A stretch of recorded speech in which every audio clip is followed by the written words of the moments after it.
Hey, this is Ava Unit 4A for CollectionDX.com. In this review, I will be highlighting the transformations, special features, and other notables of the Leader-class Autobot Jetfire set from the 2009 feature film Transformers: Revenge of the Fallen. Jetfire hails from the golden age of Cybertron, which existed over 17,000 years ago. At that time, all Cybertronians were peaceful, coexistence, blah blah blah, things like that. And then the Fallen decided to create a mess of things by creating the Decepticons, who are these really evil characters, and they're kind of self-centered, and they don't care what happens to any other race. Jetfire originally wanted to be part of that, but he realized over time that the senseless violence wasn't really worth it, and so he switched sides to the Autobots. Unfortunately, he also realized that his one voice was not enough to stop the war, and so he hid himself on Earth, hoping that someday Cybertron could find peace with itself once again, and they would come pick him up. Well, he had to wait a really long time, about 17,000 years, and the war still didn't end. And during that intervening 17,000 years, Jetfire's supply of energon started dwindling, which, as we all know, is the lifeblood of any Transformer. Without it, their parts start to rust and fall apart, and they just literally crumble to death, until eventually there's nothing left. This is the case with Jetfire. His supply of energon has been dwindling for so long that his body has had to reshape itself in order to maintain his fragile status. He is, in effect, a very old man right now. And so for his considerable age, Jetfire needs a little help in getting about. His mental health is a little bit in question, but it's more his physical health that we have to worry about. You can see he has a rather hunched profile. His legs are all curled up here, and he actually leans over a little bit. Well, he's not right now because of the joints. But what he uses is a little staff. This is a little tricky to set up. You're going to see most of the posability right here as I go through this.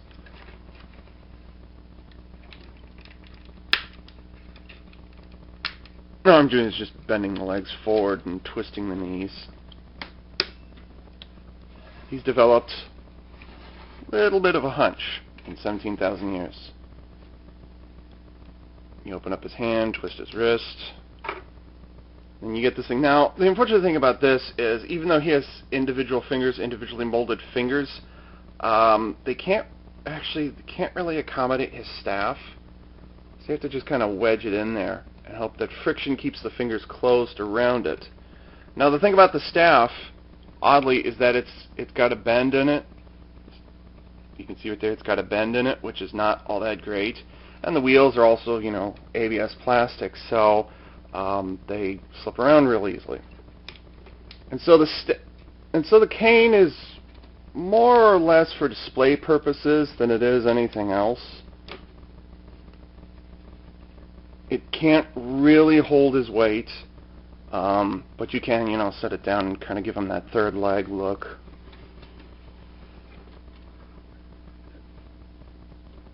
So this is really what Jetfire looks like in robot mode. He's kind of hunched over profile. Hunched over profile, his legs are kind of collapsed up. He can barely hold himself up. And then he has his little cane sitting right here. I've already shown you pretty much all the posability he's got in his arms.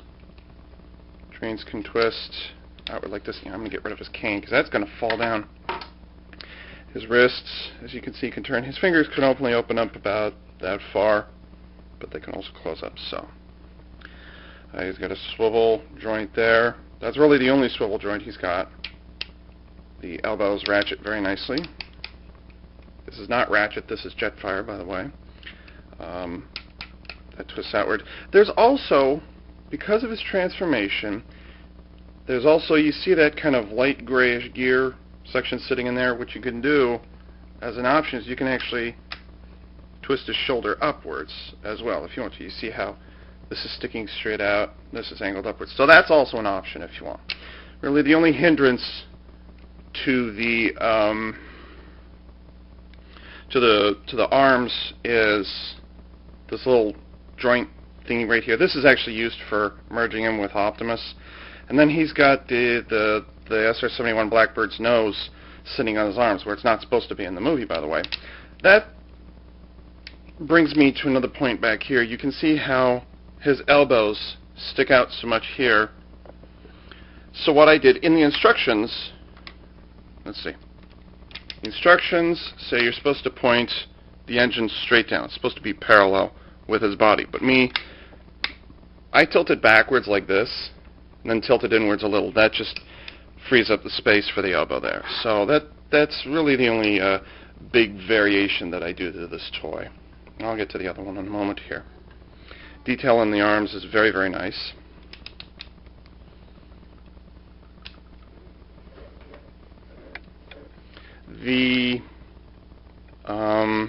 His legs are always shaped like this. Like this is as far as his knee will only go out that far. His foot will only twist that far forward. You can tilt his kind of lower leg section outward. You can tilt it backwards. This is a swivel joint. It doesn't ratchet. But you can only twist it that far forward. So his knees are pretty much limited like this. Now, unfortunately, because he's very top-heavy, the knee joint actually kind of loose, but it could still fold backwards like that. So, unfortunately, when he's standing perfectly upright, it's actually better, I don't know if this was intentional or not, but it's actually better to have him leaning forward than it is to having him straight up. I was actually afraid when I was shooting that first section, he's going to fall over. So, even though the cane does not support his weight, his legs will support him.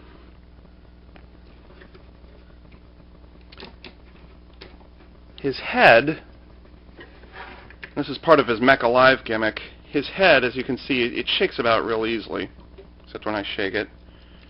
It shakes about real easily because it's tied to the internal mechanism in his chest, which I'll be getting into in a little bit. So his head twists side to side real easily. He does not have a visible mouth, but his beard and these kind of whiskers on the side here, these are made of rubber. So, and the points of the intake cone, the air intake cone here, and the very tip of the nose of the Blackbird, those are also made of soft rubber. These things are going to poke your eye out. So will that. So actually, be careful with that, okay? So I'll set him up here again with his cane.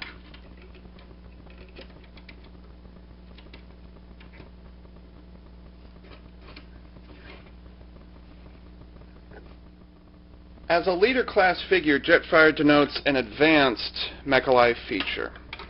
And that usually means electronic, motorized, something, anything. That would be in his chest. And that's just the same as with Optimus Prime and Megatron and Starscream. What happens is, and you won't be able to see it because it's too dark, there's going to be a panel that shifts over here, a little, this panel shifts, and there are actually sets of gears inside his chest. You won't see them on the outside moving here, but they're actually inside that will also be moving around as well. As what happens is, pull down on this tab right here, and things start moving around. You'll also notice his head, see, maybe I should do it down here. His head, yeah, his head moves around, and when you get down far enough, I'm trying to do this without triggering his electronics, but I guess that's too late already. So you'll see his head kind of shifts back and forth a little bit. I don't know. It's like he's having an epileptic seizure or something. Look out, Wheelie! Okay. So anyways, you push down and there's an LED which glows inside his chest. It's actually, the LED is actually built into the sound box back here. It's actually shining through all that stuff. I don't know why, but it does. And then, as you already saw, look at his eyes. Watch his eyes. His eyes are actually painted over, so even though it glows, it doesn't shine through as easily. Now, that voice is most decidedly not Mark Ryan, who does the voice of Jetfire in the movie. Also, Jetfire in the movie has a British accent, but this is a much more decidedly Scottish accent. So, yeah, that's Hasbro and Takara Tomy being cheap. You know what? Just, I don't know. It's stupid. He does have the electronic feature for his jet mode. The button is sitting back there, and it's actually, sometimes you can accidentally press down on it. But the problem is you can actually press down on it.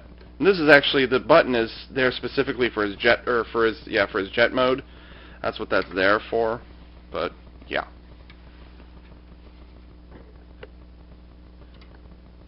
Jetfire actually does come with a weapon. Now, in the movie, he doesn't really have one, but he has, in the line art, yeah, right, there's actually a set of several missiles that are sitting back here. And he's also got the SS-71 Blackbird's drag chutes actually sitting back here. Well, it's actually more down there, but yeah, okay. Anyways, he's got a weapon. In the movie, his cane actually transforms into an axe. That's what he uses to kill Mixmaster, by the way. But for the toy, and you'll see why later, he actually comes with, looks like a machine gun. Actually, it looks like a chain gun, and it comes with a single missile that just plugs in right there. You press the top and done. There's actually a metal bar that extends through only through his left forearm. And then what happens is this clips onto here. Now the thing is, I gotta fight this thing. Oh, there goes the missile. I gotta fight this thing tooth and nail to get it in there. Now it's still not in there. Right now it's just kind of sitting there, whatever.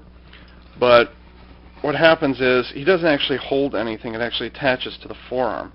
And then what happens is you twist it out. Now here's the ironic thing.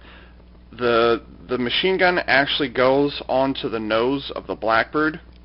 So you can, and you know, there's the clip for the forearm, there's the clip for the nose. So you can actually clip it onto the side if you wanted to as well. So, but officially you're supposed to stick it on there.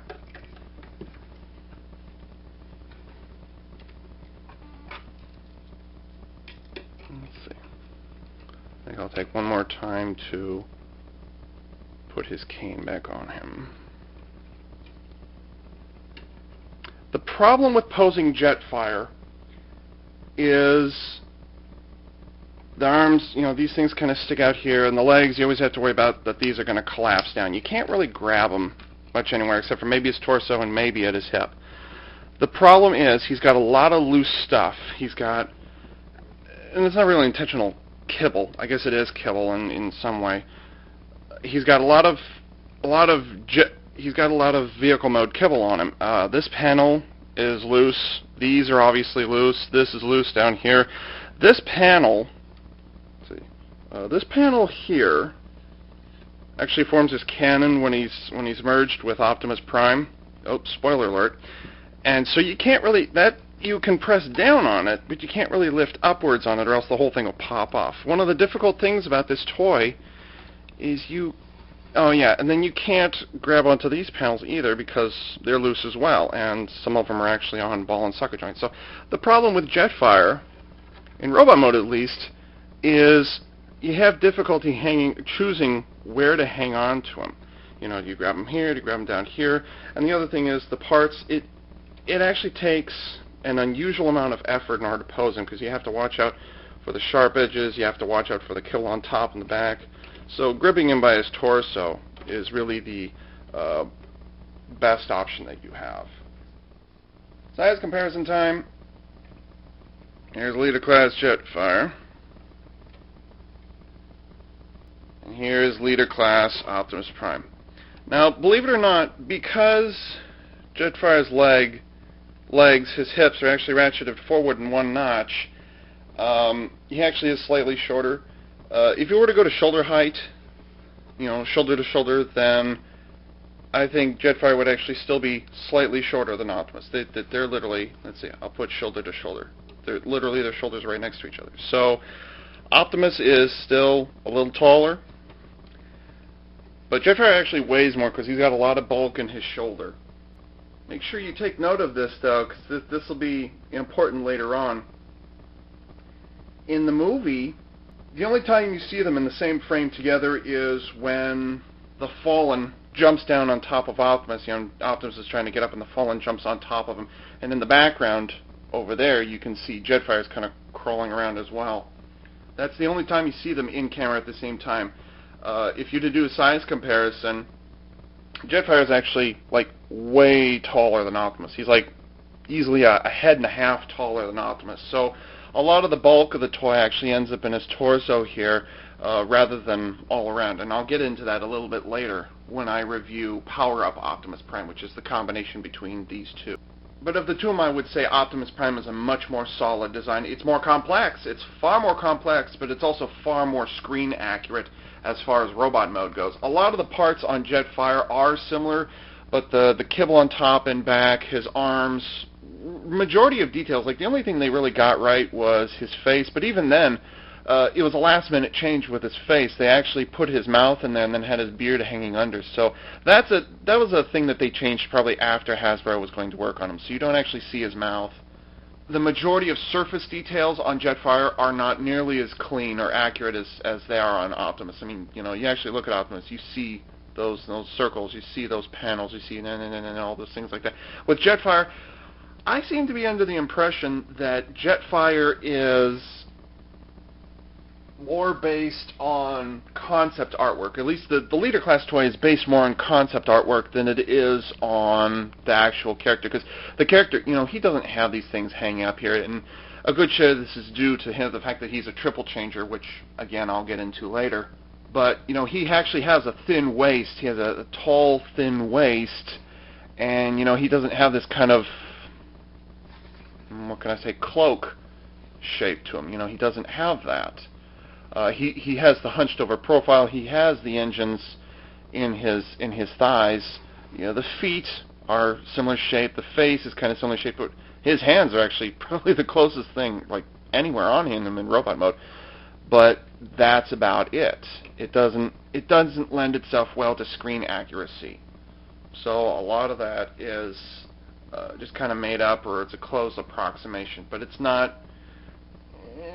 I'm sorry, I can't give this guy props for being screen accurate. I just can't do that. So if you've seen me make a fool of myself transforming Jetfire in that other video, I'll get onto the vehicle mode now. When you look at the this is the SR-71 Blackbird, by the way. When you look at Jetfire from the top, and only from the top, it looks like the classic spy plane from the 1960s. This plane was made in the 1960s, decommissioned in the 80s. Or was it early 90s? I don't remember, I don't care. Right at this point, it ends. Because you turn him on his side. The landing gear just failed on me. You turn him to the side, and all of a sudden, that gloriously evil-looking plane disappears beneath robot kibble. This, ladies and gentlemen, is Transformers robot kibble at its worst, at its absolute worst. This is, oh, you know what? You know what? This was not rehearsed. I just thought of something. Here, let me show you this. This is a mini-con that was repainted for Transformers, was it Cybertron in 2006. It actually comes from Armada. Anyways, it's an SR-71 Blackbird, supposedly. And you can, minicons and headmasters and what were the other ones, micromasters, they all had robot kibble all over the place, and you just kind of accepted it because of their size or whatever it is. This is acceptable on a minicon, on a micromaster, but it is not okay on a Transformer that is nearly 2 feet long. Actually, I think this, I haven't measured it exactly. This is a little over a foot and a half. This is like 16 inches, 18 inches, I think. I'll have to double check later. Oh, that's how much it is. Anyways, and just, it doesn't even attempt to hide the robot parts. It's a plane sitting on top of a robot. The robot kibble on Jetfire in robot mode, the vehicle kibble is not nearly it's acceptable because it kind of sort of blends in. I would say that of the 3 modes that Jetfire can go into, robot mode is the most tolerable, I'll say. This is completely unacceptable. Now, there's a couple reasons for this. One, it would be expensive. If they were to make, well, let me show you. Let me show you how this works. Let's show you how this game is played. Pull down the wings. Not that big a deal. Okay, so here's Jetfire. He's yay big. We have Leader-class Optimus. in vehicle mode. Now, let's see, which way? I'll do it from over here. Let's see. Okay, they're lined up. So the back of both of them are lined up, just so. So there's about a 6 to 7 inch difference between the front of Optimus and the tippy front of Jetfire. Now, look at the size of the door on Optimus. Look at the size of the cockpit on Jetfire. That right there tells you everything you need to know about the scale. If Jetfire, as a Leader-class toy, were at 1-to-1 scale with Optimus, he would probably be about 3 feet long. The camera, let's see, that's the limits of the camera. That's probably just under 2 feet. So Jetfire would actually be wider than what the camera can show you right now. Let's see. Yeah, I can't even. The size of the shooting shelf is. Oh, the size of the shooting shelf. You know what? It's all Transformers down there, anyways. So the size of the shooting shelf is about a meter. That's 3 feet. Maybe a couple inches shorter. But so in other words, Jetfire would have to be. In order to be at a 1-to-1 scale with Optimus, he'd have to be bigger than the shooting shelf. Which, by the way, I've never shown you that before, at least not intentionally. So that is a major issue. But I can only imagine, even if they made Jetfire 1-to-1, or if they made Jetfire in scale with Leader-class Optimus, this would not be a $50 toy. This is like a $45, $50 toy. It would probably be a $70 or $80 toy. But even if he was that big, there is no way that Takara Tomy and Hasbro would ever be able to get all those robot parts into that very slim profile. I mean, we're talking Reed Man here is what we're talking. He's very wide from above, and really the only thickness he has is the fuselage down the center. And really, from the bottom, it's not much different. It's actually flatter along the bottom. Ow! Right there, ladies and gentlemen. That's. I told you that would hurt if you poked yourself. I just poked myself. So, anyways, yeah. Even if Jetfire was made, 3 feet long or whatever it is, I don't have the exact numbers in front of me. Even if they did make it that size, it would make no difference as far as the amount of kibble that sits on the bottom of him. So, really, this wasn't necessarily the cheaper way out. This was just the more common sense way of dealing with the Leader-class Jetfire toy. By the way, how arrogant is Jetfire? He doesn't want you to be identified JTFR. Oh, yeah, that's really vague. Although, here's the interesting thing. This actually is like the livery. You don't call it the paint apps. You call it the livery of a plane. The livery of the Blackbird is correct. It just had those few lines and had the pilot ID right there. And then the cockpit, and that's it. So here's the interesting thing. This is a Decepticon symbol on his wing, and then there's one hidden up there. This is supposed to be, Air Force, U.S. Air Force thingy right there. Here's the interesting thing, though, and this is really the only thing I like about what Takara Tomy and Hasbro did.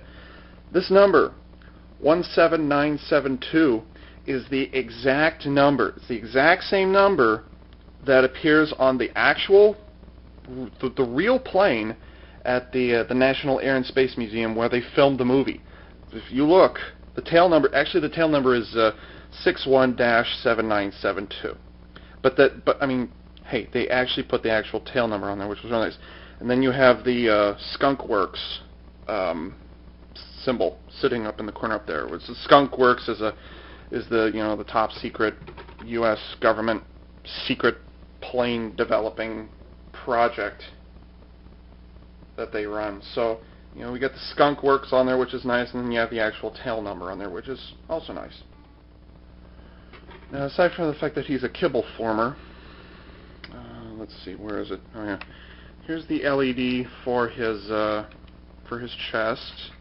Now, I've already hit this button, what, a dozen times already when I was not intending to. Anyways, you press this button, and you get that. Okay, so, anyways. And that's the only sound he makes in vehicle mode. Actually, that's the only sound he makes, period. Jetfire's button is actually, you're not really supposed to know this, but you press this button and Jetfire's my name. so that's his activation button, okay? Anyways, yeah, you press the button and there's your sound box right there. Now here's the kooky thing. This is funny. You press the jet sound effect and you get, see that red in there? That's Jetfire's head going off. Why, if the toy is smart enough to know when it's going between modes, why would they program, why would they have his head light up when it's so clearly buried in there? It just shows you that it just proves that the cockpit on Jetfire's head is completely different from the one that actually appears on the nose of the Blackbirds. So the surface detail, I'll get into real quickly here because I know this video is running over. The surface detail is very good, very clean, very accurate. Like I said, the edges are razor sharp. These are also sharp. You saw me poke myself earlier. Even down to, you're not going to be able to see it very well, but even down to the exhaust nozzles, like the interior, and you could actually see, you know, some of the whole, I don't know what the term is. You can see on the inside of the exhaust nozzle, there's actually something there. They had to put that there. They couldn't put it somewhere else. It had to be the only solid place you can really grab onto. There's only two places you can grab on. Back here, where you goof up, and then there's up here where you can get poked. So, yeah, that's kind of the problem with the plane, I suppose. But, yeah, okay. Never before have I encountered a toy quite like this one. This one is full of surprises and all kinds of trouble. But can it combine with Optimus Prime? Yeah, it can combine. This is AV Unit 4A for CollectionDX.com, signing off.